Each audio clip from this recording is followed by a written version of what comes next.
Njihove vrijedne ruke stoje iza proizvoda koji su dobili jedinstvenu priliku zasjati na policama velikog trgovačkog lanca i sve to zahvaljujući projektu Startaj Hrvatska koji poduzetnicima u Hrvatskoj donosi životni zaokret.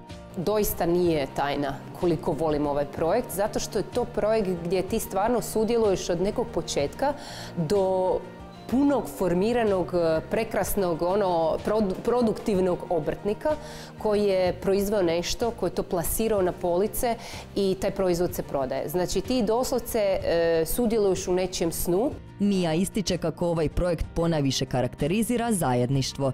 Na snimanjima se s kandidatima izrazito poveže i potpora im je tijekom cijele sezone, a u 4. sezoni očekuje nas novih 8 proizvoda koji su već oduševili i Miju. Ove sezone nas očekuju proizvodi gdje ćete ispasti kao vrhunski šef, moći ćete sve dobro servirati svojim prijateljima i oni će reći wow, otkud si to naučila? A nije do vas nego do dobrih proizvoda. I što se tiče ovih drugih koji nisu prehrambeni, doista ja sam ostala šokirana koliko djeluju. Otkrila nam je oduševljavaju je u projektu više prehrambeni ili možda kozmetički proizvodi.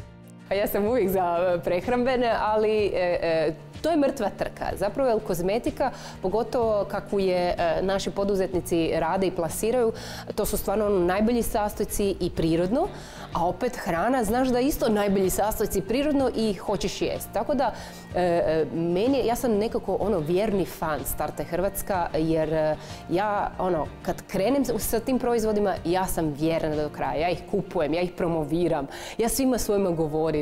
I ove sezone pratit ćemo s kakvim su se izazovima u koštac uhvatili kandidati, od dobre ideje, proizvodnje te na posljedku isporuke količina koje su od njih naručene.